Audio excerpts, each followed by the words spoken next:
क्या आप भी रात भर रोते-रोते सोते हो जब कोई कुछ कह देता है या लाइफ में कोई इंसिडेंट हो जाता है तो आपको ऐसा लगता है कि लाइफ में कितनी बड़ी चीज़ हो गई है और कंटिन्यूअसली वो चीज़ आपके दिमाग में बार-बार घूमती रहती है और आपको ऐसा लगता है कि आप किसी भूल-भुलैया में फँस चुके हो और कभी-कभी ऐसा फ़ील होता है कि सब कुछ छोड़ के कहीं दूर चले जाओ और किसी से बात ना करो, किसी से कोई रिश्ता ना हो, बस आप अकेले हो दुनिया में। हुँ। इसका सॉल्यूशन है। कई बार हमें समझ ही नहीं आता कि किस चीज़ को कितना ज़्यादा तवज्जो देनी है, कौन-सी चीज़ हमारे लिए कितना मैटर करती है। हम इतने ज़्यादा ओवर सेंसिटिव होते हैं कि हर एक छोटी चीज़ हमें इतनी ज़्यादा अफ़ेक्ट कर जाती है कि हमें लगता है कि हमारी लाइफ़ में न जाने कितनी बड़ी चीज़ हो चुकी है, जबकि वो इतनी बड़ी चीज़ होती ही नहीं है। तो इसका सॉल्यूशन है। क्योंकि मैं भी बिल्कुल आपकी तरह थी, रात-रात भर रो के बिता देना, टाइम वेस्ट कर देना और बाद में आज जब मैं ठीक हूँ, जब मैं चीज़ों को डिफरेंशिएट कर सकती हूँ, कौन कितनी ज़्यादा इम्पोर्टेंट है, किसको कितना ज़्यादा देखना है, तो सीरियसली अब मेरे लिए वो चीज़ें इतना मैटर नहीं करती, मैं बहुत हैप्पी लाइफ़ जी रही हूँ। ये चीज़ आप भी कर सकते हैं। मैंने ये बुक पढ़ी थी, इस बुक माने एक प्रैक्टिस थी। वो प्रैक्टिस करने के बाद मैंने समझा कि कौन-सी चीज़ कितनी ज़्यादा इम्पोर्टेंट है। अब इसमें करना क्या है, आपको एक लाइन ड्रॉ करनी है, एक तरफ 0 लिखना है, एक तरफ 10 लिखना है। This is a scale of your pain. Emotional pain कह सकते हैं, नॉट फिजिकल, ठीक है? This is kind of emotional pain, ठीक है? ये 0 is no pain and 10 is maximum pain. आपने मैक्सिमम पेन कब फ़ील करेंगे या वर्स्ट सिचुएशन आपकी लाइफ़ में क्या हो सकती है? सबकी लाइफ़ डिफरेंट होती है, तो मोस्ट ऑफ केस मैं एक फिज़ियोथेरेपिस्ट हूँ by occupation. I have seen lots of patient in hospital and I have seen कि जो लोग पैरालिसिस होते हैं ना, बेड रिडन होते हैं, पानी के लिए बोल नहीं सकते कि उन्हें क्या चाहिए,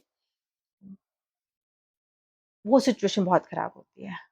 मतलब मुझे नहीं लगता कि फिज़िकली उससे ज़्यादा वर्स्ट केस कुछ हो सकता है। एंड दूसरी चीज़ हमने अपने किसी करीबी को खो दिया। इससे ज़्यादा वर्स्ट सिनेरियो नहीं हो सकता लाइफ़ में। आपको उस सिनेरियो को 10 पे रखना है, बाकी आपका 0 है।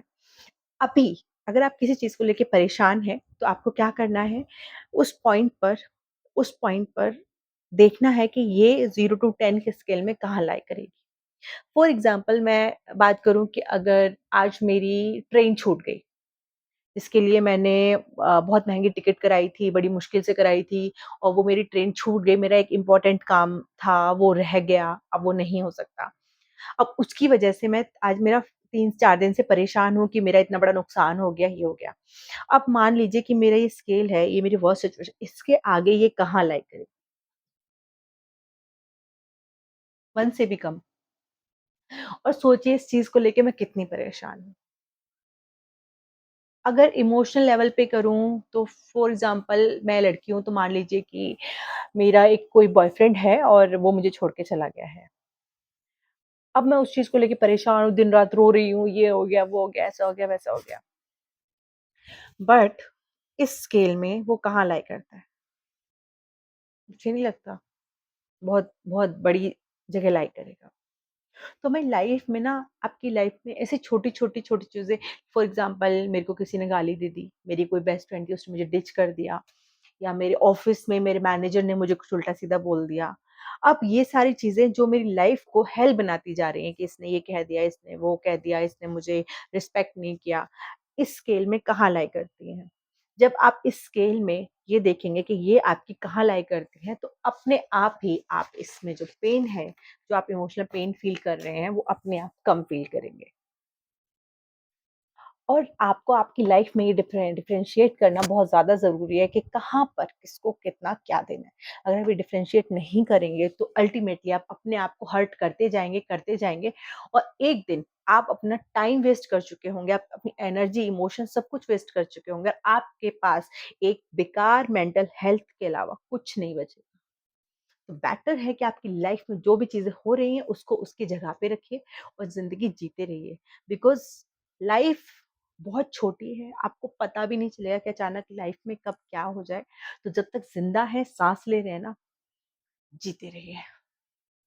छोड़ दीजिए किसी के बारे में सोचना और स्पेशली उन चीज़ों के बारे में सोचना जिसको आप कंट्रोल नहीं कर सकते। लाइफ पतंग नहीं है जिसको आप अपने अकॉर्डिंग अ, घो उड़ा लोगे, आपके कंट्रोल में है। लाइफ में कुछ चीज़ें और आपकी पतंग फिर भी आपके कंट्रोल में है। दूसरे की पतंग आपके कंट्रोल में नहीं है। आप दूसरे को कंट्रोल नहीं कर सकते।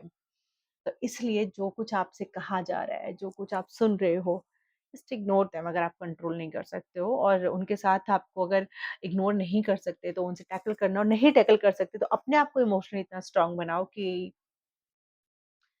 आपको अफेक्ट ना करे। बिकॉज़ वर्स्ट केस के सामने वो कुछ भी नहीं है। सो बी हैप्पी जितना खुश रह सकते हो उतना।